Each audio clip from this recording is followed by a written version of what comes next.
Nothing is funnier to me right now than having to regress, despite being in season 2 of the podcast, having to regress to using the Apple wire headphones. I think it's honestly kind of comical. The more things change. There's a song that fits. Hold on.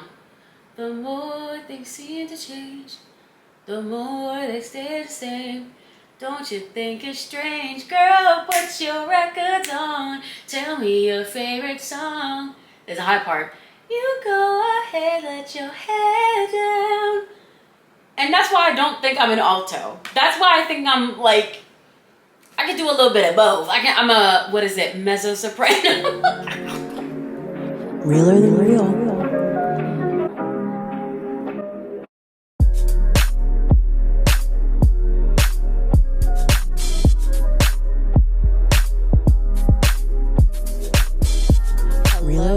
Hello, you guys. Welcome back. How the heck are ya? You guys, welcome back to the Realer Than Real podcast. Oh, wait, it's not necessarily a new intro, but I just have a new addition to the intro. Strap in, here we go. He's, she's, gays, theys, baddies, and daddies. Welcome back to the Realer Than Real pod. I am your host and your best friend, Shamira. Sometimes in this world, we keep things real. We keep things very real, but on this podcast right here, we keep things realer than real. Wasn't that fun? I put it on my story the other day, and I was just talking about like how everyone should tap in, right? And I was going to put all the baddies tap in, but I was like, oh, like I want to find a way to like address men, I guess. But I was like, oh, that's kind of sickening, baddies and daddies. Honestly, that could be the tagline for this podcast. Like, if I came up with new marketing material, right? And it was like the Realer Than Real podcast, the podcast for he's, she's, gays, theys, baddies, and daddies. It's a little long, but I kind of feel like that goes with my theme of being like long-winded and never shutting up. I feel like it works, you guys. I feel like it works. Anyway, as you heard from the cold open, or if you're watching on YouTube right now, you will see that the microphone that I'm using, we're taking it back old school. We are using the Apple wire headphones microphone. I really hope that the audio turns out good in this one, because the thing is that last week, so not the episode I posted last week, but the one before last, so episode 12 of season 1, my uncle texted me and he was like, hey, the audio sounded a little weird in that one. And I said, oh, no, I know. I tested it though for this one. We should be fine. I messed around with the settings.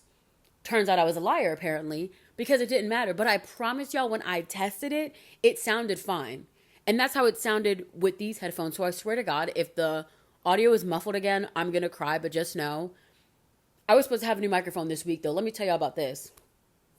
I wanted like a classic, like handheld on stage microphone, something about that look, that vibe. I in general just want something to hold, because it makes me feel better. I definitely think the mic that I had before, because it had legs on it, I think it was supposed to be left on the table, like on a tabletop. And I don't think that I broke it by holding it. I don't know how it broke. I really don't know what happened. I kind of wish I got like a warranty on it. But let me check hold on. Let me go ahead and check. See if I did. But obviously I know me, and it's weird. Like some products I'm like, I definitely want to get a warranty on this. And then some I don't, which God bless, because that ultimately just does not work out for you in the end. But let me see.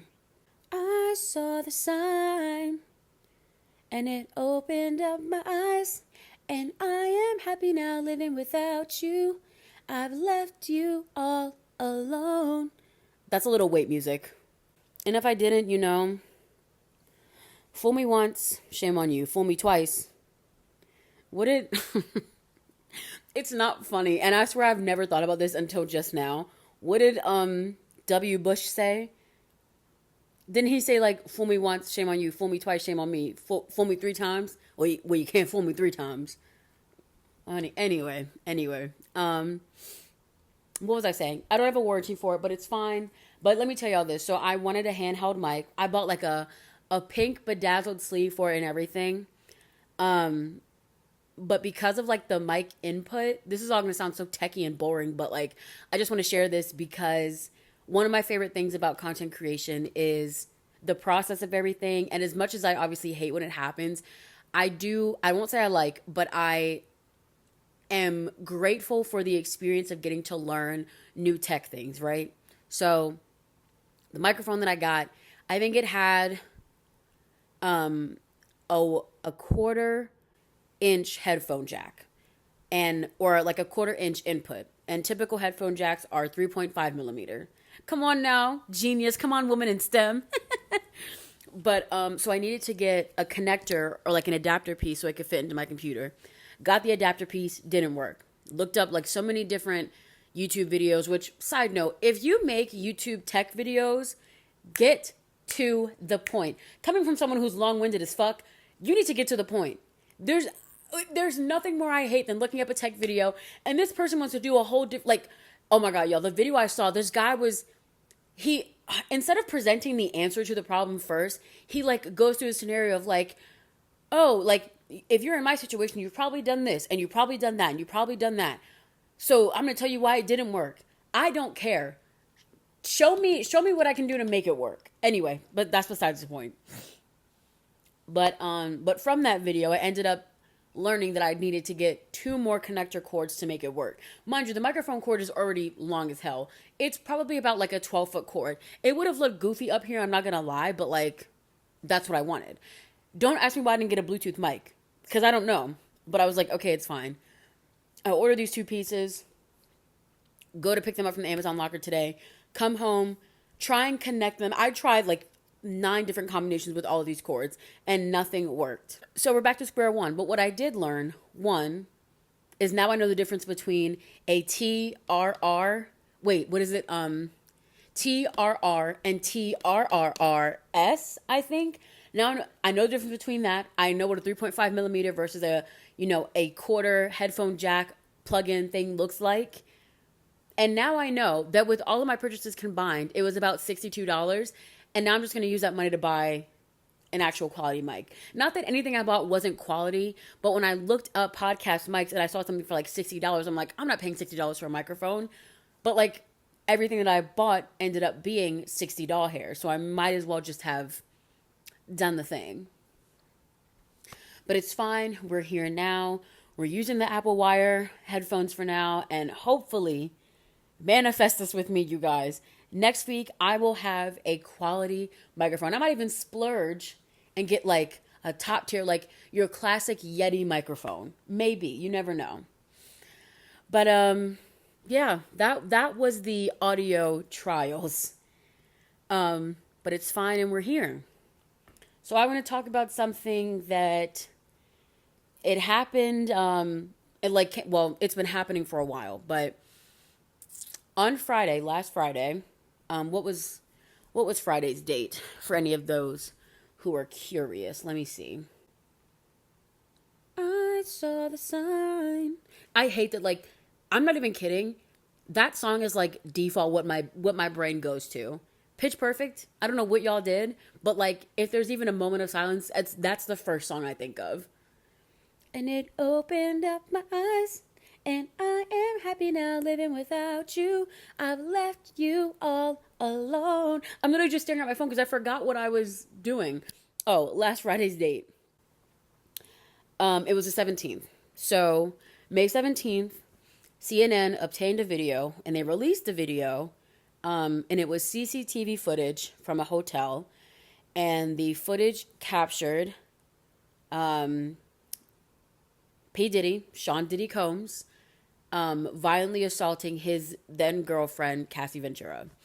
Now, I forget when this was. Maybe it was like November. I honestly have no concept of time, but obviously we know, if you've been paying attention, Cassie had like this super long like court document, like what is the term for that document? But you know, she basically accused him of a lot of things, basically said he's been doing X, Y, and Z, and it included, but it was not limited to abuse, different types of assault, forcible like drug use, things of that nature, right?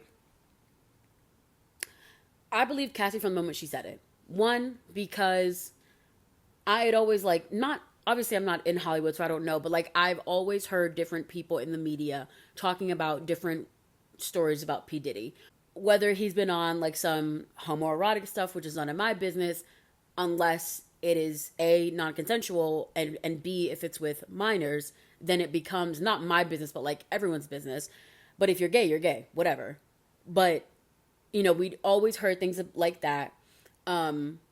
We've heard like some really dark and sinister stuff, like that he was maybe involved with like what happened to Tupac and Biggie, things of that nature. But then, I mean, and I feel like people don't talk about this enough. Like, we know that P. Diddy is a piece of shit because of the way he was on Making the Band. Now, I did not watch it growing up. I do think that my mom watched it. And so I feel like I remember seeing bits and pieces here and there. He was so mean. He was so evil. And like, I know it's reality TV and like, reality TV is real, but it's also scripted. It's scripted, but it's also real. You know what I'm saying? Like, there are some real elements to it, but it's obviously also like production is like, okay, this is naturally happening. So what can we do to make this, like, how can we take it to the next level? If person A and person B are arguing, how do we make it so that in next week's episode, it can seem like they're going to fight each other to the death? You know what I'm saying? So, you know, when we're looking at P. Diddy and he's being so mean to like these people he's trying to put into a band, he's being so like, just so disgusting to people, then it like doesn't surprise me that now all this stuff is coming out. But anyway, I believe Cassie from the moment she said anything because, one, believe black women. I'm going to talk about that in a second. But believing women in general when they say things, when they say that a man has hurt them, but especially believing black women. So I believed her from the jump. I can't believe that people didn't. People always gave her the rap of like, oh, she's a young girl and she's dating someone with money and all this stuff. Like, and it's like, it never gave that though. But even regardless, it doesn't matter. This video came out. It was some of the most aggressive things I've ever seen, honestly. And it's interesting to me because I do watch a lot of, not violent media, but like, you know, I watch horror movies. I watch like, or I watch like criminal psychology YouTube videos and stuff where they cover like really crazy cases and things like that. So it's not like I'm not used to violence, but like to see what she had said, like right there, and it's blatant in our faces, was crazy to me. I was literally like jaw to the ground. I was so shocked. So that video gets out. And then what was it? I think Sunday morning, P. Diddy puts out an apology. Without even listening to it, I already know what it was going to be. And in college, I wrote a paper, or I did a presentation about this, how, I feel like I talked about this on this podcast before, but I analyzed a Jeffree Star apology. And all celebrity apologies, when they are not genuine, when they were probably told what to say by some PR person, when the person is not actually sorry for what they did, but in fact that they were caught doing it, it's all the same thing. The first thing people will do is they will distance themselves from that video. And they use language like, I don't know who that person was, or I was in a dark place at that time. That language of, I don't know who that person was, or I was in a dark place, it separates you from the incident. And so like subconsciously in our mind, like we're looking at you differently because you're saying those things. You, in our eyes, you're supposed to then be like, you are this different person then because you were in such a dark place now. And so by juxtaposition, big word now, by juxtaposition, you are in a lighter place now where you can reflect on it. That's one thing. They'll always separate themselves from the situation. They'll often try to bring up some type of trauma that they were also going through. I think he probably talks about how he was in a bad time with drugs or whatever the case may be. Typical stuff. Not saying that he was or was not, but that's just typical stuff. Also, the physical appearance. They'll always look downtrodden, always look like one of the running jokes in like the YouTube makeup beauty era is that any time that a beauty YouTuber was like caught in some drama, it'd always be the same apology video. Like there's no cuts, there's no anything. I'm not laughing at the P. Diddy situation. I'm laughing at like the amount of apology videos on YouTube that you can physically think about, like while I'm referencing this. But they always turn on the camera. It's a deep sigh and they're backing away and they're just like, hey guys, we have a lot to talk about. Like it is a formula almost. So seeing his apology was the same thing. He looks downtrodden. He's got on a saggy white t-shirt. He just looks tired. But mind you, that background was giving very much not America. That man has not been home since the FBI raided his house. But, and then of course he brings up Christianity. Brings up how he prayed to God. I was raised Catholic. And I say, sorry. That's not funny, but the stuttering. But I say that because I'm open to everything, you know. Obviously, I was raised in a Catholic home, but I'm very open to other religions. I think the Bible is up for interpretation, honestly, and I'm open to all types of things. I think that makes me technically spiritual, but in any regard, I'm just open, right? But it is a formula. It is a formula for these apologies to then somehow connect yourself to something of morale or virtue. And for people who are religious but see through his bullshit, it has to be like the biggest slap in the face over and over again that like your religion is constantly being used for people to justify their actions. Obviously, the whole idea of Christianity is that, you know, Jesus died for our sins and, you know, kind of that premise, but it's like I don't know. I was not a religious major. I did not major in religion, so I can't speak on it, but something about that makes my bones itch. I want to start with believing black women, because obviously as a black woman, it's a problem to me, for me, that whenever any of us say something that happened to us, it gets picked apart. Well, what did you do? Well, what did you say? She was taller than him. How could he have shot her? And you know, y'all already know what I'm referencing. I will constantly reference the situation because I think it was the most blatant, one of the more blatant situations of believing black women. When Megan Thee Stallion told us that Tory Lanez shot her, she told us several times. And some of y'all sat back there and you used your greasy little grubby fucking fingers to type on your goddamn keypads. Well, I just don't believe that. What did she do? Well, she was sleeping with him and then this happened. And then she did this to her friend and then this happened. She's taller than him. I don't see blood in that video. Why are some of y'all so goddamn stupid? I don't understand. It feels like people become investigative, like people become detectives. Y'all turn into fucking Olivia Benson and Elliot Stabler when it comes to a black woman saying anything happened to her. It is crazy to see how y'all got the magnifying glasses. You want to be, what's his name? Can't even think of the British detective. Sherlock Holmes. I got it. Thank you. It irritates me so much that people can be so critical of black women's pain to the point where it's like they're trying to get to the root of it to dilute it. Because sometimes even we say, oh, well, I could see if this happened, but I can't see if this happened. Oh, that's funny because no one asked you. Huh. Oh. It's just so, it bothers me to my core. Something else that bothers me, I learned about this recently. I saw it on Twitter.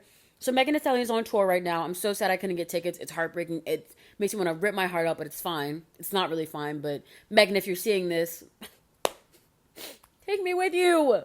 I didn't know that Nicki Minaj said about Megan Thee Stallion that she is wearing, she started wearing like her natural hair out to get the sympathy behind like black women are soft.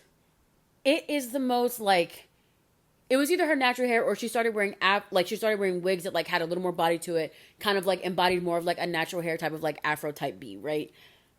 And Nicki really tried to sit up there and say that she's trying to manipulate the narrative and make people feel sorry for her by being like this kind of like all natural, like I'm coming as I am type thing. And it's this narrative, it's this idea that black women have to manipulate the public to be understood. Black women have to lie to be understood. And it's just, it's so infuriating. One thing about Diddy's apology that I want to know is never in that video. Unfortunately, I watched it because I wanted to know what was being said. He did not apologize to Cassie. I did not fart. That was my shoe. He did not apologize to Cassie. He apologized for his actions. I mean, the underlying theme of that is that he was apologizing for getting caught. He never apologized to her. Now, you people can say what they want. I I always say I'm a comms major, but like I'm really a comms graduate. I have a bachelor of arts degree in communication studies. But there's no way. But I'm saying that to say that I know me personally, I'm very particular with my words. This happens when I'm writing emails, when I'm texting, even when I'm like talking sometimes on this podcast. Y'all don't see it. If I don't say something right, I will stop myself and do that takeover again because I'm very particular with my words. Him not apologizing to Cassie, I won't say it was intentional, but I do think that if you're apologizing for your actions, but you're not going to apologize to the person in that video, if you didn't do it intentionally, then by way, it's clearly a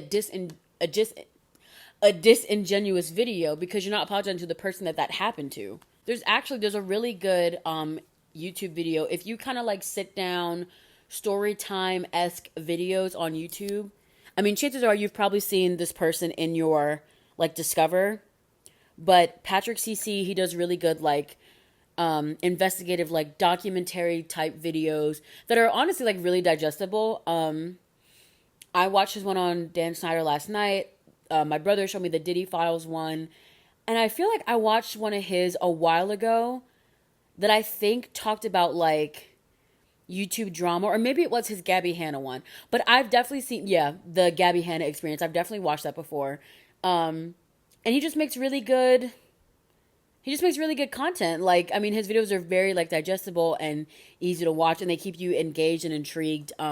So I would recommend watching his video on P. Diddy called the Diddy Files. It kind of connects a lot of dots that you never really thought about, and I just think it's like really interesting stuff. But P. Diddy, you deserve probably everything that's coming to you, because the things that you are connected to, I just feel like it's too much of a coincidence. At some point, someone has to say, okay, once is one time. Twice is a little something. But 3 times, bitch, look into him. And I mean, that's exactly what happened. I think because of what Cassie said in her lawsuit, that definitely triggered something within the FBI to like go on and search his home. So I definitely think there's going to be more coming. And I hope so, because I definitely think that he is someone who has to pay for his actions. I feel like he's connected to too much dark stuff for like this to be the last thing that gets out about him. That was a little heavier than maybe what I usually start out with, but that's fine. We're going to take a quick break and we'll be right back. Realer Than Real. Enjoy these behind the scenes of the Realer Than Real podcast. I want to know your opinion on this. This hoodie is $50. As you can see, it's like the perfect oversized hoodie. It's got like that, like the body of it is like that kind of acid wash, and then the trim is like darker than like the body, so it has a little contrast. It's 50 doll hairs. I do not think $50, I do not think that that's a good purchase. But also, I'm cheap. Is that really what hoodies cost nowadays? Should I pay $50 for a hoodie? What if it's not this pink color though? What if it's like if I already have a lot of hoodies in this color, but like if I got it in more of a wearable color. I don't know, you guys. This hoodie is so nice though. Look at it in the blue. It looks like denim. I need to get off of Amazon. Okay, y'all, and we are back. This might be TMI, but I feel like we're close, so I can tell you this. So obviously I'm using the wire headphones, and so I have to put one of them in my ear. But this ear that I have it in, this is my left ear, I think there's a pimple inside of it, and so it kind of hurts. So just know that in addition to putting on a wonderful show for you all, I'm also immensely in pain. It's just unbearable. But anyway, enough complaining. Let's get to sipping on something. Welcome back to Drinks. That was so embarrassing. I always try. I really need to start thinking about the beat. I need to start thinking about the theme song ahead of time. I need to just record one so I can stop embarrassing myself by trying to come up with one on the spot. I really want to do something like We Will Rock You type vibes, but I can't get the melody right. This is, nope. Rock you, drinks of the week. Does that make sense? This is drinks of the week. I mean, it kind of eats, but it's not full on eating. It's snacking, really. It's snacking. But none of that even matters because I really don't have any drinks of the week. I just have my water with me, which I will take a sip of because my water intake has been dangerously low the past few days. So I've been trying to get it back up there, but I really don't have any drinks of the week. I think that's the thing about filming this podcast typically at nights is that most of the time I'm probably already finished eating dinner. I'm not really going to drink an energy drink after that. If my drink from dinner is still left over, I'll be finishing that off. But right now there's just like not really anything to drink during it. Maybe the next episode, maybe I'll eat my dinner during the podcast, but also I'm not really conscious of, I'm not self-conscious about what I look like when I'm eating. But I feel like watching myself eat will make me self-conscious about that. Like, you know the jokes where it's like on a first date with a guy, you like never eat fully because you don't want to see, you don't want to have him see you eat. Not me, girl. One thing about me, I'm gonna eat. Why would we go somewhere with food if I'm not gonna eat? I'm gonna eat and I'm gonna eat down boots. But I don't know. Maybe next time I want to plan to actually have a drink with me. I really think it just depends on like what time of the day I'm filming the podcast though. Because, like, if I'm filming it on a Sunday, and it's, like, a Sunday at 5, I might have a Red Bull. But also, I'm at the age now where sometimes, at the age now, that caffeine, it's a choice you have to make. And sometimes, the problem sometimes with caffeine is that, like, today, I had my lunch, and I was like, oh, I'm feeling a little sluggish. Let me have a Red Bull to, like, keep me focused throughout the rest of the day. That Red Bull had me focused on everything else. I had energy for my playlist. I had energy to get up here and dust my apartment because I was like, it's too dusty in here. I can't focus. Like, sometimes the caffeine just has the opposite effect on me where it keeps me alert, but I'm not focused, which is probably like undiagnosed ADHD, but we're not going to talk about that right now. But I don't know. Hopefully next week I'll actually have something that I can share with y'all other than just water and my favorite big pink tumbler, but that's all I have, but I'm sure that you all out there in TV land have something way more interesting that you are sipping on. So please, please, please let me know.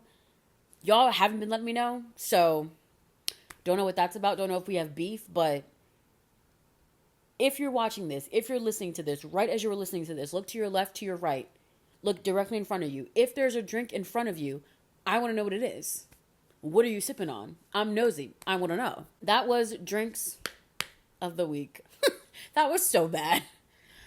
Anyway, you guys. So when I was coming up for segments for this, I was looking up ideas for solo podcasts because, as you all know, eventually I will have guests on here. But for right now, for forever, this is always going to be a solo podcast, right? And it can be difficult to look up some things because there are some ideas out there that I'm like, well, this would be fun, but only with another person. So it's really difficult. But I saw the idea of doing an advice column. So I was going to ask on my Instagram story, like, oh, do y'all have any advice you want my answer to? And then I thought about how embarrassing that would be for me to put that question up and for no one to ask anything. Instagram is the most humbling app sometimes. Like, you think people really fuck with you. You think people, like, want to interact with you on there. I'm not even saying, like, interact with, like, my content. Because I don't even post my content on Instagram anymore because it got too embarrassing. The girls were not messing with me at all. So I was like, okay, I'm done with this. But even sometimes just like regular stuff, I'm like, damn, do y'all hate me? The Instagram algorithm is so weird though. Because tell me how sometimes I can post something on there and it gets like 400 likes. Like, okay, just recently. Oh, wait, I should have told y'all this though. Not to brag. Not to brag. But guess who I met and we had the pleasure of touching. You guys. Sorry, I'm just like kind of reeling now that I like just remembered it. So I went to Preakness this past weekend. Preakness is like horse racing and stuff that happens here in Baltimore. And they always have, or not always, but as of late, they've been having really good performers. They had Megan Thee Stallion, I think, the year before last. Last year, they had Bruno Mars. You know my ass was in there. It was pouring down rain. My gel for my hair was getting into my eyes and literally burning my eyes. And I was standing on my tippy toes the entire time because people in front of me were so much taller. It was the best experience of my life, though. But this most recent one, I saw none other than Jackman Harlow. Now, I don't know if y'all know this, but it's probably easy to tell. I think that man is capital F fine. Woo! And you know what? Me and my boyfriend have gotten into debates about this because he's like, oh, he's medium ugly. Not to me, girl. I don't know. There's something about him. People have said that he looks like the centaur from, what is that movie? Bridge to Terabithia, I believe. People said he looks like him. But I just don't see it. I don't know. When I look at him, I just see like a good smile. I see like broad shoulders. I don't know. But I will insert the picture right here. We touched hands. You guys, I think I've only ever interacted with one celebrity like that. And it was when I saw Big Time Rush, summer of 2022, I believe. And when they were first touring again, they did this bit where they came out into the crowd. And I got to touch Kendall Smith's hand. Wait. Yeah, I was thinking if I said his real name or his, like, character name. But I got to touch his hand. It was the most life-changing. It was just so unreal. Like, he was on stage. Jack Harlow was on stage. And he was like, oh, I wonder if I can come down to the crowd. And I thought maybe he was only going to go, like, to the middle of the barricades and whatnot. But he goes all the way over to the left side. And I'm like, oh, he's probably not going to come over here. And then he starts making his way. Y'all. It's unreal. And my thing about it is, like, I don't know. I just don't understand how people, like, aren't fanned out sometimes. Like, I know that the phrase fanned out obviously has, like, a negative connotation. But, like, for me, there's never a time where I'm going to meet a famous person and I'm not going to freak out about it. Like, I just don't understand how people don't understand how people are such fans of people. I said people so many times in that sentence. But, like, sorry, my phone is vibrating like crazy. What's going on? I think it's my stupid in-home camera that's always saying it's picking up motion. It's really facing the window. It's so annoying. Anyway, but like people are like, oh, like I just don't get it. Like case in point, like so for the Renaissance movie, there's tons of clips of the audience, especially like in the beginning when Beyonce's singing like her more ballad songs. You know, we're talking Dangerously in Love, Flaws and All. Oh, yeah, those are two in the movie, and then some of the shows she does something else, right? But there are clips of people crying, and I remember seeing, like, things on Twitter being like, I just don't understand why people are crying like that. Like, it's not that serious. Beyonce's not the only artist that people have cried over. Like, people have cried over Michael Jackson, the Beatles, and, like, obviously, Beyonce, Michael Jackson, the Beatles are, like, the biggest artists of their time and in their genre. But, like, I just think in general, it's one of these feelings that, like, it's Jack Harlow, right? Jack Harlow looks like any white person I would see in Fed Hill. That's not the thing. That's not the thing, though. The thing is that it's Jack Harlow, who is literally famous. Like, he was just at the Met a few weeks ago, and now I'm touching his soft hand. It's unreal to me. Sometimes, I don't know. I feel like I'm getting defensive over nothing, but, like, it's just so unreal to see a celebrity. And some people, I feel like, have seen so many celebrities in their lifetime. And I'm just like, how and where and why? I mean, I guess I have to go to places where celebrities go, where they be at, which is like California. But like, I don't know, some people just like meet so many famous people, and I'm like, how do you get this opportunity? And where can I sign up? People ask me this a lot. They're like, what do you want to do in life? Girl, I don't know anything about that. But I'm starting to figure out a direction that I want to go in. This is going to be me actively manifesting it. I'm sure a lot of you are familiar with Amelia. I forget her last name. Let me look her up now that I have a computer in front of me. Hold on. Oh, I do not know how to say her last name. Amelia de Moldenberg. It's probably like a better way to say that. But she is the young woman, the young British woman who does all of the chicken shop date videos. Where it's basically an interview she does with celebrities in a chicken shop. It's set up like a date. There's like an element of flirting to it, but it's really good. That is my literal dream job. Are you telling me that I could sit across from a table that is probably no wider than this tabletop I have right here, and Jack Harlow could be across from me, and I'm just like, do you read? Like, are you serious? That is something I want to do. But I just think in general, I love a good interview. Like, I love a good quality celebrity interview. I just like a good celebrity interview. And I especially like the ones like, I like the ones where they're not a little too jokey, like the Bobby Althoff or whatever her name is. The Bobby and like funny Marco stuff is not really my vibe because I prefer like better interviews that are like more prepared and actually get the artist to open up. But that's something that I think that like the end goal to all of this is to do that. And so I'm speaking it into existence now. That's what all this is for. Even if it's just in this format. Do you know how cool, probably not in this space, but like my dream would be like, when I get big, when I get real big, I'm stunting on y'all a little bit. I would love to have a podcast studio and I recreate this exact setup. Because I just feel like this would be so iconic. Like, you know, it's like she never forgot where she came from, you know? Anyway, I'm going to shut up now. I forgot. Oh, okay. I remember why I brought all this up. I was going to ask my Instagram story if anyone had any advice they wanted me to give them. But then I thought about how embarrassing that would be. So I went on Reddit and we're going to go through the advice. What do people call these? Advice threads? Like they call them threads on Reddit, right? We're going to go through the advice threads and I'm going to tell you what I think about some of these. And we're just going to go through. I don't know how many we're going to do, but let's just see what it's giving. Okay, let's do this one. So the title is, This Has to Be a Red Flag. I am a 20-year-old female in the talking stages with a man who is 25. We have not went out on a date yet, but he's already calling me his future wife. Ooh, girl. First, it was pet names like Hello Beautiful. Now he full on just texted me, when am I seeing my future wife? Is that a big red flag or is he being sweet? I'm going to say that if you have not gone on a date, then that is a red flag. Even if y'all talk a lot. Okay, first of all, let's understand the circumstances. Let's say if y'all are long distance, but maybe y'all talk a lot and y'all have like been on FaceTime and y'all have done like long phone calls, maybe. But if I am this, what is it? If I'm this 20-year-old female and the 25-year-old male lives 20 minutes away from me and we haven't gone on a date yet, but he's already calling me his future wife, big red flag.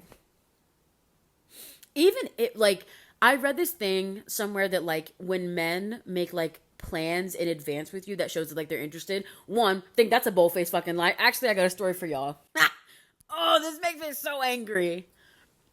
I once went on a date with this guy. It was like real cute, honestly. It was a very like fun date. Well, no, it wasn't even that fun. It wasn't really that cute. But like it was simple, you know? And I'm like a simple thing. Went to dinner, we went to Insomnia Cookie, I went back to his apartment and he had just moved in and we like watched Law and Order on the couch and we cuddled. And he was like, "Oh, do you want to see the deck upstairs?" Like he had like a rooftop deck. So I'm like, "Oh, this is so cool. Like, you're so lucky to have this." And I remember he said, "Oh, don't worry. Like, you'll definitely be back here." And I was like, "Oh, okay, period." Knowing that I read that article, whatever it was, about like when a guy makes future plans with you, that means that he likes you and he wants to keep seeing you, held on to that. Now, I surely did get ghosted in the worst way. He did me dirt, y'all. But anyway, I'm saying that because obviously like future wife is like, that's big plans. But if y'all have not gone on a date yet, get him the fuck. He's gotta go. That's weird. That's love bombing, first of all. Like, absolutely to its core, it is love bombing. He gotta go. Okay, this one is said, I wish I could get my childhood back. My childhood was an awful time, and I spent it largely playing video games to cope. Now I have nothing going for me. I wish I'd spent that time doing something useful. It dawned on me when I realized that I met someone online who was quite younger than me, who was decently good at 3D modeling, and it made me realize that I could be achieving these things right now. I could be good at something creative, but I'm not. If only I'd made wiser choices in my childhood. So, here's what I think. It's kind of cliche when people say it, and sometimes it gives me anxiety, but you still have time. They don't say how old they are here, but like, you still have time. Do you not, like, it is sometimes really hard to see people younger than you doing the things you wish you could do, or even people the same age as you doing the same things you could do. Even people that you identify with. There are so many like large content creators that I see all the time where I'm like, I feel like I'm so similar to you, so why am I not in the same place as you? But you have time. I'm telling you right now, you have time. It just sounds like this person doesn't think they have any hobbies. So that means if you don't have any hobbies, that means you are the perfect person to pick up anything. You could do anything you wanted to. Like, if you don't have any particular interest in anything specifically, do whatever you want.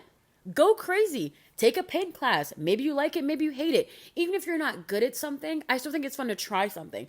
I'm not good at like Funny enough, I'm not really like an artsy person, but I do love making things. I have air dried clay. I haven't touched it in a while, but I do have air dried clay. I have paint and canvases. I'll insert pictures of it here, but I have like two, well, I didn't make that one. I made one canvas here, and honestly, it doesn't look too bad. You could really try anything. Get into cooking. Cooking is honestly, sometimes I mess it up, but like cooking is easy. If you follow the directions, I promise you, it cannot be that hard. There is some room for error, like if you have like a heat setting that goes off, or particularly with baking, I mean, there's so many things that can like go crazy with the recipe, but like it's not going to turn out terrible. It's not going to be inedible, I think, for the most part. You can pick up anything. Like, I obviously know that, like, especially in this day and age, it's so hard to stay positive and have a positive outlook on things, but like, I think about this Tumblr post all the time, and I think it's like, it's something about, it talks about like dark positivity, and the example of it was like, or like someone replied as an example to be like, you'll have a good day or else, and then someone else responded and was like, be well or you will perish. And I think about that all the time. Like, you just have to have this mindset of like, you're gonna do well no matter what. Like, I'm gonna do well or I'm gonna suffer. Well, actually, that's honestly your only two that's your only two ways you can go in life. But like, that's how I approach my success. I'm like, I'm going to do well. No, I take it as like, I'm going to do well. I have no other choice. Period. Like, I'm going to do well. I bought the camera. I bought all the technology.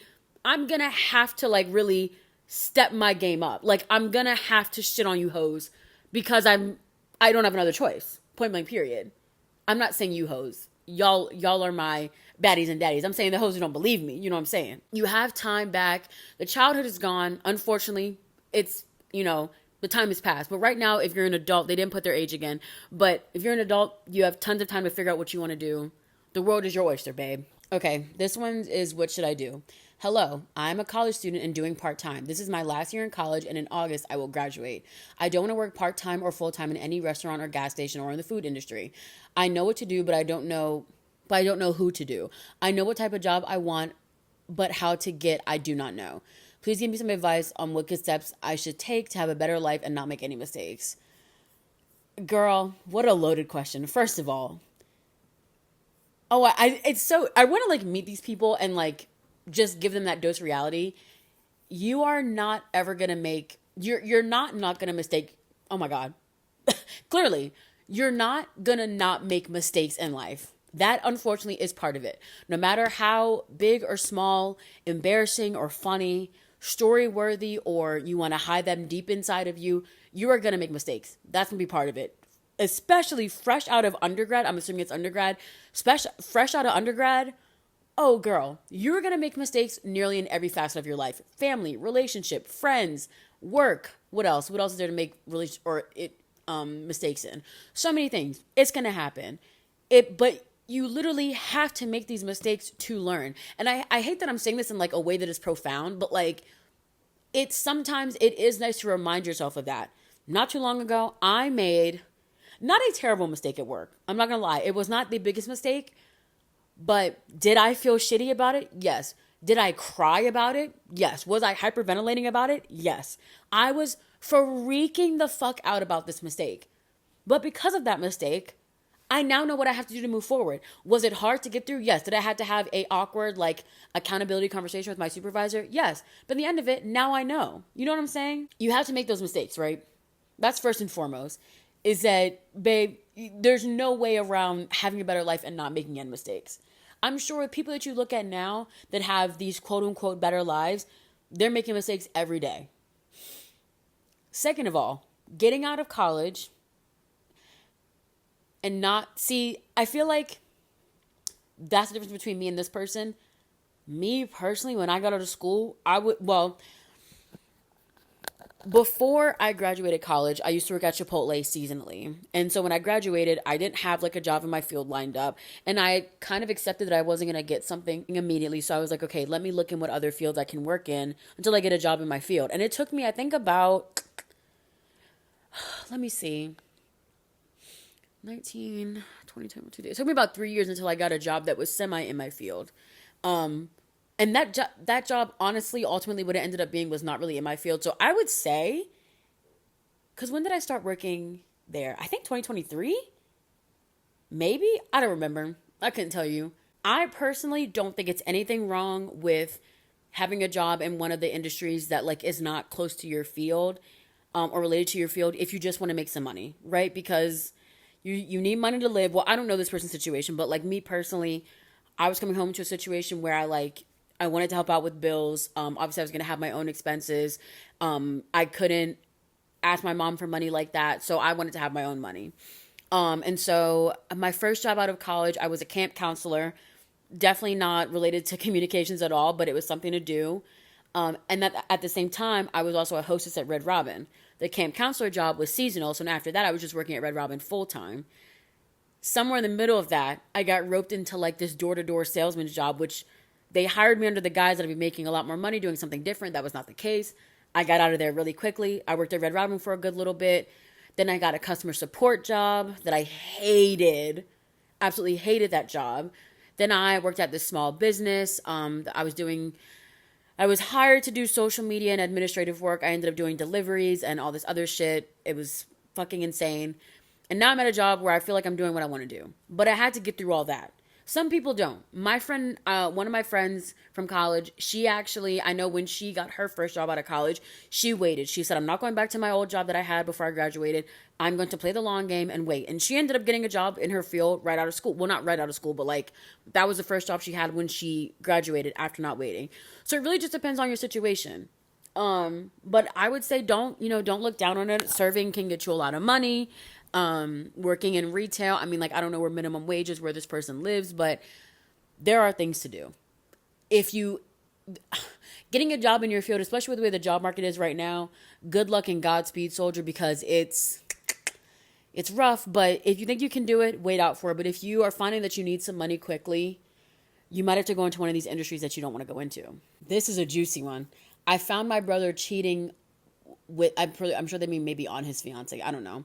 My brother's going to get married in this coming June. Girl, that's in a few days. That's in a few hours, really. He has a lovely fiance, which we love the most. I treat her as my big sister. I even get along with her more than my brother. Yesterday, I found my brother cheating on her with one of their circle friends. I confronted and fought with him about it, but he asked me not to tell his fiance because he knows she's going to leave him. I said I would ruin everything if I would tell her, and we will all lose her in our lives. But I don't want to lose her. She is my buddy and everything. I run always. It's like broken English. But basically they're saying I run to her for advice for everything, but my conscience can't handle it. She doesn't deserve my stupid brother. But I also don't want to hurt her. Any advice? The age-old question. I've always seen this like question like posted in like a moral kind of judgment thing of like, would you tell your best friend's boyfriend if they were cheating on them? Oh, this is so rough. Because there's a part of me that's like, well, clearly this person like does not fuck with their brother. Me personally, me and my brother are cool. We tight. I just don't think he would do anything like this. But that's the thing. I guess you never really know. That's so difficult because it's like you want to like mind your business because like there's a part that is like ultimately it's none of your business. What goes on between them is their thing. But this person is saying that they're really close to the, their potential future, maybe sister-in-law. What would I do in this situation? This is actually kind of stressful.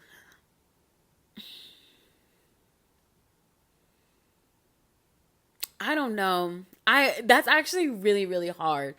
There's a part of me that's like, if this person really values that relationship, I think if you told her, she would be grateful to you and y'all could still be close.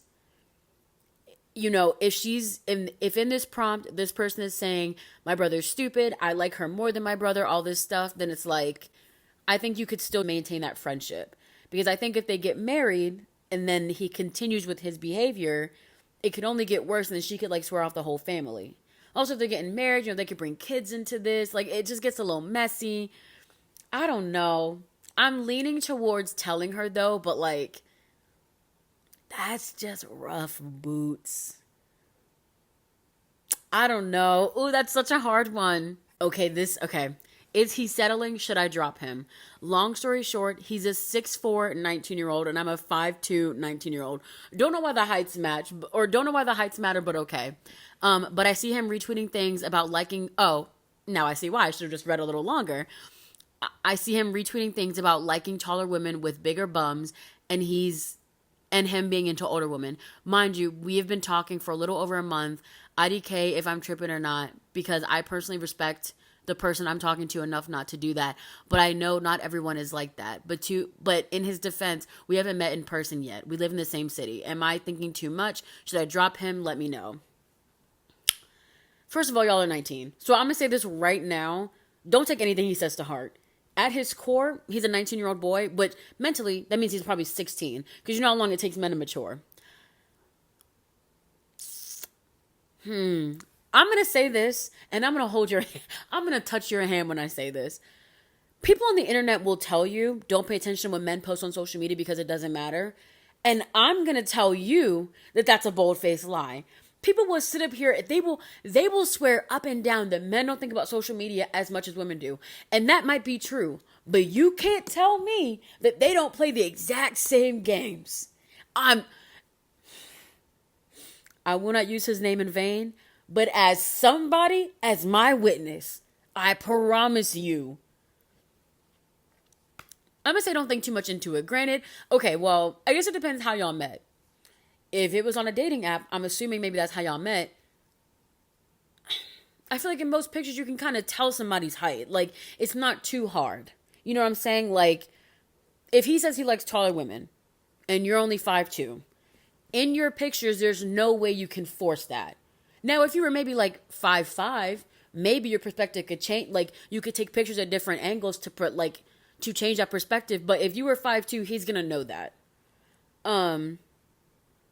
Yeah, I would say don't worry about it. And again, also, he's 19.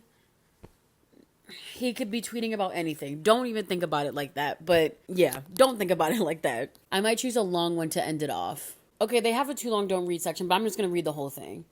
What's our time that we're at? Okay, we're doing fine. We're doing fine. Should I, 21-year-old female, move in with my partner, 21-year-old male of 5 years, as 2 undergraduate students? So my partner and I are 2 undergraduate students, both entering our final year of undergrad during fall 2024. We're both engineering majors, although different types, it's relevant. Okay. We are also both doing grad school starting in fall of 2025. For some context, there is a housing opportunity that starts in January 2025 until September 2025. It's a good location and convenient considering there is a lot of public transit to our school from the apartment. It's too expensive to rent alone, so I want a roommate. Unfortunately, none of my friends need housing for the spring semester of 2025, except my boyfriend. Additionally, I currently live in a studio apartment with 2 cats, and while it's extremely close to my classes, it's a bit small for 3 living creatures. Also, my partner and I have not lived together for extended periods. We have done it on short trips and whatnot, and I know we do have different schedules in terms of waking up, showering, sleeping, etc. My parents are opposed to the idea since they think that living together might ruin our relationship and it might also distract us from our studies. However, knowing my own personality, I can prioritize school very easily and don't have concerns about being distracted. Also, for our first 2 years of university, we lived in close proximity, the same building, and it didn't affect my grades. This past year, we've been living on different parts of campus, but there's been no significant increase in my average grades this year. Oh, she's pulling data. She said, I have the receipts. Also, since we've already been together for 5 years and we generally are on the same page regarding life stuff, I do see a future with him where we live together post-grad. I figured that if us living together now ruined our relationship, it wasn't meant to be. My only concern is timing, since if we broke up during the spring semester of our final year, it might be difficult since I know my course load is going to be quite heavy. Any thoughts on whether this is a risk would be appreciated. I feel like this person, first of all, she's a woman in STEM, so clearly a genius. I feel like she should do it. I feel like if they've already been together for 5 years in undergrad, which is arguably one of the most, I feel like high school is its own beast, right? But undergrad, when you're in those first 4 years of college, you're experiencing so many new things, drinking, partying, you're meeting other people. You're also learning a lot of other things intellectually. You're meeting people from different parts of the world, so you're being exposed to different, mindsets and whatnot. It's a very fundamental time in developing who you are. It's developmental, even.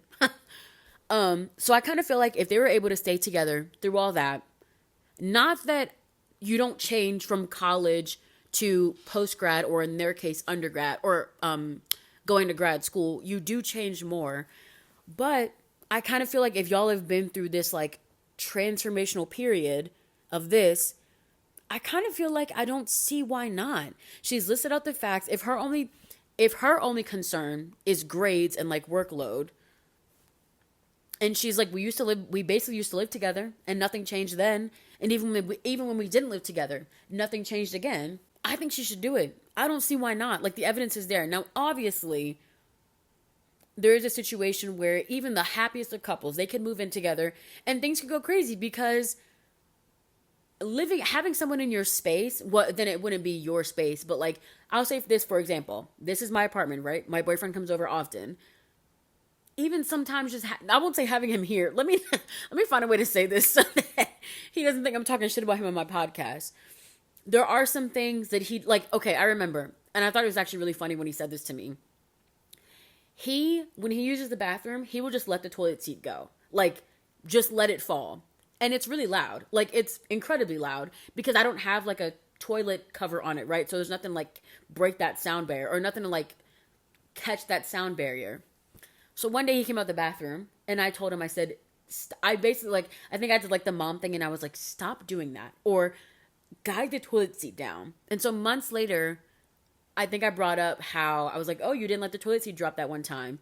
He came out the bathroom and I was like, oh, I didn't hear you slam the toilet seat this time, joking. And he was like, yeah, that's because that one time you scared me. And I was like, what do you mean I scared you?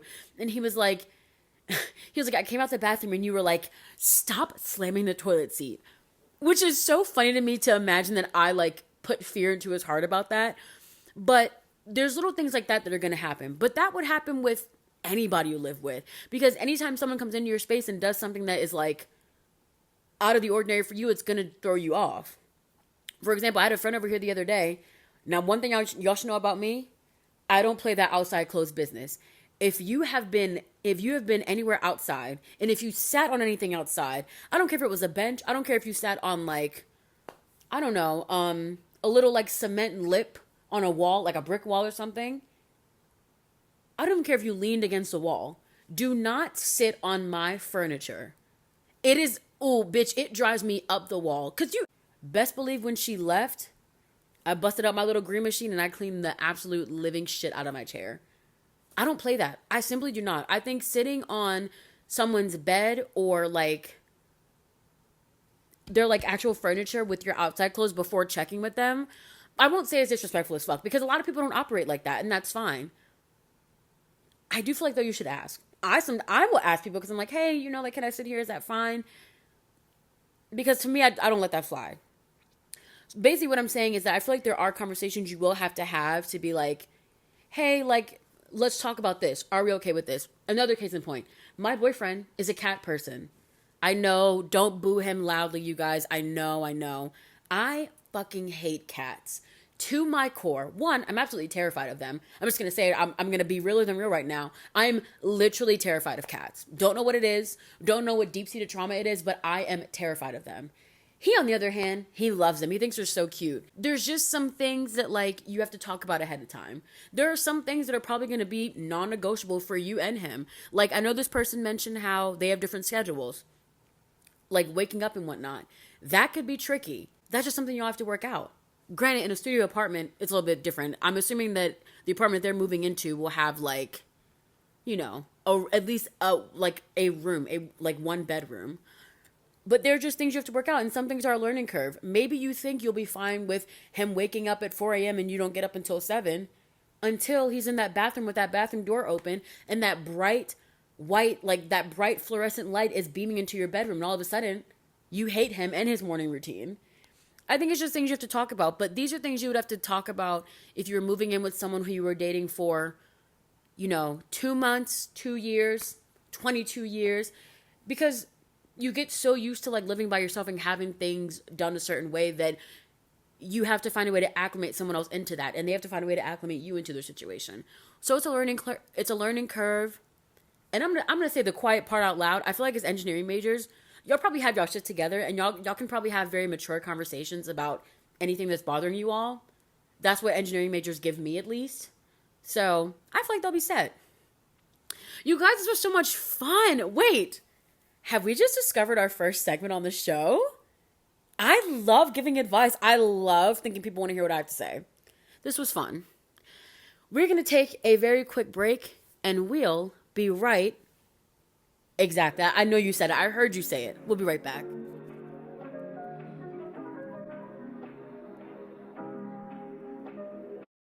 I would say right now, you and me have a really good thing going. So let's take it even further, and that is to other social media platforms. Whether you want to follow my journey or the podcast, there's always a way to keep this thing between us growing and flourishing and fed. You can follow me on TikTok at shookmira or subscribe to me on YouTube at Shamira James. And if you want to keep up with the pod, it's basically just the Realer Than Real pod on everything. When you see the beige screen with the black and pink accents, just know you've made it home. And we are back. It was supposed to be intentionally bad, but then it got like really bad. Anyway, I had my first two segments like written out on the outline, right? And I think I got so excited with how quickly I thought about those two that I didn't think about anything for the end. And I don't have anything to talk about, so we're just gonna like chit chat. Me and you are just gonna talk. Just some things that have been going on recently or things that are coming up. So I'm actually getting my first tattoo cover up. I think my battery's gonna die. Hold on. Ugh. Okay, sorry about that. This goes back into what I was saying in the last segment about when you make a mistake, you learn from it. Because y'all remember, like the Black History episode I did from the first season, and how on YouTube there's no footage for it, it's only audio. Because my battery kept dying throughout that episode, and I kept just letting the battery run out. And I guess when that happens, I don't know, I guess if the camera shuts off too quickly, it like won't save any of the footage. I don't know, it's a weird thing. Anyway, like I said, oh, right. But because of that, I try and change my battery before the camera dies completely. But anyway, like I said, I'm getting my first tattoo cover up. I think I said it on this podcast before, but I'm just going to count again. So I have 1, 2, 3, 4, 5, 6, 7, 8, 9, 10. I have 10 tattoos altogether. And I like all of them, basically. I do have one that's kind of like embarrassing, but I like it more for the memory, honestly. But I'll insert a picture, but I'll also just show it on here. So on my left kind of like shoulder bone area, I have like the classic heart tattoo that just says mom in the middle. And I sent the girl a picture of what I wanted, right? And I guess she was like the kind of tattoo artist that like she'll take what you want and like she'll like redesign it herself. And so she was showing me it, and she was working on it in like Adobe or something. And so she was showing me the fonts that she had available with it. And I'm going to be honest, in that moment, I hated the fonts. But, and I don't know why, because like, I literally should have said something then. Because one, I'm paying her for the service. But two, it's a fucking tattoo, Shamira. Like, you should have said something. I thought it would grow on me. It did not. The other day I was looking at it and I'm like, it looks cool because I have a tattoo. But like, it's just not my favorite one. So I want to get it covered up. It's pretty, like, I don't think it'll be too hard to cover up. But I did choose tattoos that, the tattoo options that I sent the new person that I'm going to, which I've been to her before. She's actually done my koi fish tattoo, which is the most gorgeous one I have, honestly. It's just the line work is so beautiful. But I sent her some pictures, and they all have, like, heavy shading in them, because I just think that'll be the most easiest. It'll be the most easiest. The most easy? It doesn't matter. But I'm kind of nervous because I don't know why, but like randomly on my For You page last night, I saw something that was basically someone saying like tattoo cover-ups hurt way more than the original tattoo. And I don't necessarily have a high pain tolerance in general. Just certain tattoos that I get in spots. It's not even like, some of them definitely hurt way less. Like the one I have on my hip didn't hurt at all. I maybe like felt the shading a little bit, but it didn't hurt. Whereas though the one that I have on my calf, oh boy, I cannot tell y'all the amount of pain that I was in. I was sweating. I felt like I kept twitching, and I kept apologizing to the tattoo artist, being like, I'm so sorry. Like, I feel like I keep moving. He was like, no, you're fine. It's just because like I'm poking on your nerves with the needle, but it's gonna feel like that, but you're fine. But I was freaking out the entire time. That's probably my most painful one. I don't remember this one being painful at all, so I can't imagine having to go through it again. and it being like even way more painful. So I'm kind of nervous about that, but that won't be till next month. Um, so we'll be able to see. I have been like wanting to get a new tattoo soon anyway, so this is just perfect. I think I also want to get I want to get my second piercing pierced. I've tried it so many times, and every single time I've done it, I think if I've done it 3 times before, each time I've taken out the earring too early and the hole closed up. And I was not about to self re-pierce. Absolutely not. So I think I'm gonna get my second hole re-pierced. And I think I might want to go to like an actual like a tattoo and piercing person. I feel like in the past, I've done the piercing pagoda before. I've done the Claire's piercing, but I want to go to like an actual person. It's oh god, I just can't. Oh, like, just thinking about like the thing going through my ear, like that headache you get after a piercing. I mean, it might be a little bit different now. The last time that I got my second hole pierced, I think I was in middle school, but I just remember that headache, like that immediate ringing headache. Also, I feel like I'm sounding stuffed, but it's because I am getting stuffed because my AC is right up there and it's on. But it was hot as hell today outside, even though I was remote and I only went outside for a few things here and there. And it's still pretty hot, so I have the AC on, but I'm low-key ready to wrap this podcast up so I can just like kind of turn it off for the night and just like kind of let the cold air that I have built up in the room just simmer in. That's one thing I'm nervous about my first bill of the summer for BG&E, only because I'm not gonna lie, I keep that AC on. I'm not gonna lie, I keep them lights on. I love a good well-lit apartment. I mean, like right now, in this room with me, I have 2 lamps. I have 2 like rope lamps, and I have my 2 lamps back there. That is 6 lights. But I'm committing to the bit of being a podcaster. But trying to see what other topics can I fly through really quickly. Oh my god, you guys. I saw the best movie recently, and I need to tell everyone about this movie. And also, you've probably seen it before, because one thing about me, I'm usually the last person to know about something, but I recently saw the movie Iron Claw. My boyfriend recommended it to me. He watched it on his flight to Florida, and he's like, we have to watch it. And I was like, okay, like we can watch it. I had no idea what it was about, and I didn't even want to look into it. I wanted to be completely surprised by it. So Iron Claw is a movie based on the Von Erich family, which is a very popular historic wrestling family. Now, this is relevant to me, kind of, because, like I said a few episodes ago, I recently gotten back into wrestling, so, but my wrestling knowledge, my wrestling history, I feel like is, like, 90s and on. The Von Erichs were, like, a family, I want to say, like, back in the mid-80s and stuff like that, so kind of just outside of my, like, interest as far as wrestling goes. I do know about some things that happened in the 80s, and I know I've heard of the Von Erichs, but, like, I never knew this much about them. The movie stars Zac Efron, Jeremy Allen White is in it, Lily James, I think is her name. And there's a few other actors that I've never seen before. I don't know if this is maybe their first role or whatnot, but lovely cast. And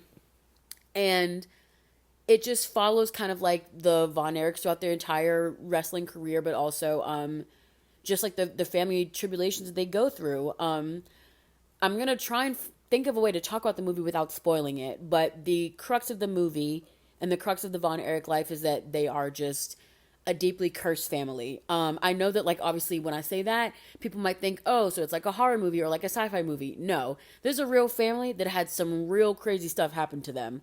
And I mean, it was just a crazy, crazy movie. I'm trying to think. So it was produced, the production studio was A24, which, if you know anything about A24, they've produced some pretty wacky movies. I don't mean wacky in a bad way, but like just movies that definitely evoke different types of emotion across the board. So when I think of A24, I think of like scenes that are like purely chaotic, right? Because my first A24 movie was Uncut Gems. Uncut Gems starring Adam Sandler, Lakeith Stanfield, Kevin Garnett, Julia Fox. It was Idina Menzel. It was, honestly, what a cast. But that movie, I mean, if you know, you know. Another one I don't want to spoil, but if you know, that final scene before so-and-so dies, that scene where they're all arguing is the most, like, contact anxiety I've ever felt from a piece of media in my life. Like, it was too much almost, but like in a good way. I'm almost sure that A24 is also directed. Oh my God, what's the name of that movie? Pearl, with the one girl. Why are you leaving me? I thought you liked me. If I didn't do anything wrong, why are you leaving me? I'm married. She's a nut. Let me make sure I'm right though. Okay, yeah, A24.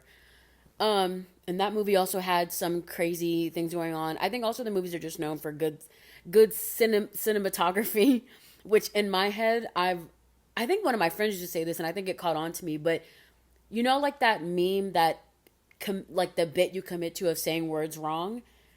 One of my friends would always say that cinematography, and now sometimes I have to remind myself that it's wait. How do you say the cinematography? There we go. Good Lord, pray for me. But I mean, the movie is just gorgeous. The scenery in it is really good because it takes place in like the South and whatnot. So, it also takes place like on a farmland mainly. So there's so much like rich color in it that I just think is really good. One of the things I like about the movie particularly, and I think it's a beautiful and really strong and powerful artistic choice that they made, is to not use music to score any of the scenes. There's one scene in particular where, geez, how do I put this? I'm trying not to spoil it. The whole setup of the scene was actually really beautiful because everybody in the family, they're going out kind of further into the farmland to look for something. And the camera representing us as a viewer, we are so far back because the whole experience is made for us to feel like as we are kind of witnessing things from a distance, right? We are not in this with the Von Erich family. We are witnessing from a distance what is happening. And so having the camera all the way back here in like your foreground, basically, when you have all of your main characters further out into the distance, I think was just such a beautiful choice because it really did put a distance between you and what is happening, because then you don't feel involved with it. You feel like you are watching something happen to these people. I mean, I love a good musical score. Whenever I think of how powerful music can be in movies, I think about Shawshank Redemption, which is one of my mom's favorite movies of all time. I think about the score of that scene when the bus first pulls into the jail, and it's like, whoa, whoa. That was like really bad, but if you've ever seen it, you know it's like a big, like dramatic kind of like violin. It has like a very dark, daunting sound because, you know, it's a new bus full of prisoners pulling into this jail for the first time. And Andy Dufresne is on there and he's terrified.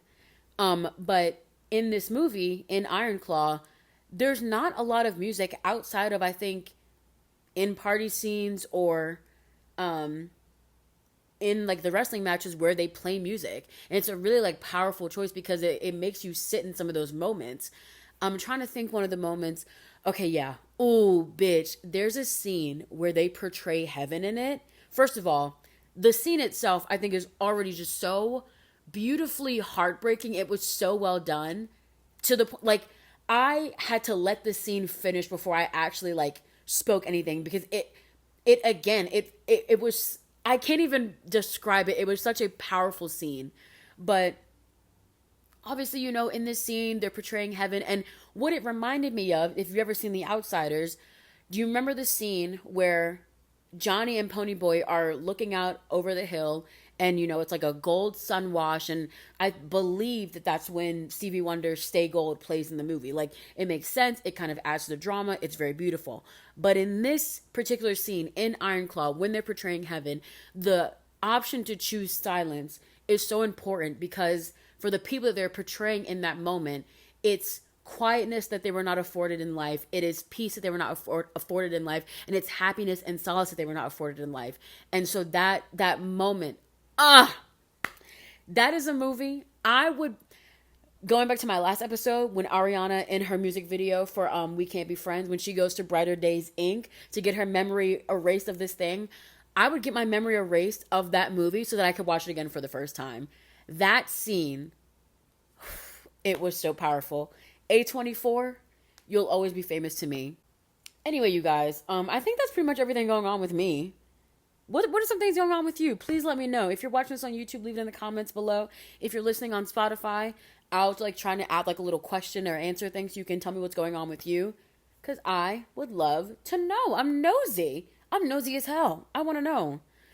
Anyway, thank you guys for hanging out with me. This has been fun. And I'll see all y'all next week. I'll see all the baddies and the daddies next week. Yes. Have a good night. Be easy. Be kind. And know that you are loved by me. Bye. Realer than real.